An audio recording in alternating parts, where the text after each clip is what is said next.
అయితే మధ్యతరగతి ప్రజలకు భారీ ఊరట కలిగించేలా ఈ జీఎస్టీ స్లాబ్లున్నాయన్న అంచనాలు వినిపిస్తున్నాయి. 4 స్లాబుల నుంచి 2 స్లాబులకు తగ్గించింది. దీంతో పాటు అసలు జీఎస్టీ పడకుండా కొన్ని ఉత్పత్తులపై జీఎస్టీ కౌన్సిల్ సమావేశం నిర్ణయం తీసుకోవడంతో పేద మధ్యతరగతి ప్రజలకు ఎక్కువ డబ్బు ఆదయ్యే అవకాశాలు కనిపిస్తున్నాయి. గతంలో 5 నుంచి 18% ఉన్న స్లాబ్లను పూర్తిగా తొలగించారు. తాజా నిర్ణయంతో ఇక 12, 28% స్లాబ్లను మాత్రమే ఉంచారు. దీంతో పాటు 5% స్లాబుల్లో ఉన్న ఉత్పత్తులపై జీరో ట్యాక్స్ విధించనున్నారు. పాల ఉత్పత్తులపై ఇక ఎలాంటి జీఎస్టీ పడదు.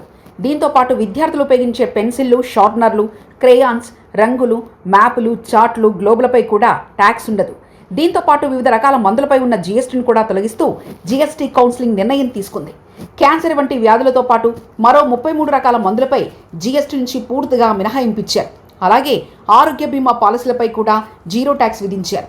దీంతో పాటు థర్మామీటర్, ఆక్సిజన్, బ్యాండేజీలు, డయాగ్నోస్టిక్ కిట్లు, వైద్య పరికరాలపై ఈ నెల 22వ తేదీ నుంచి జీఎస్టీ వేయకూడదని జీఎస్టీ కౌన్సిలింగ్ నిర్ణయించింది.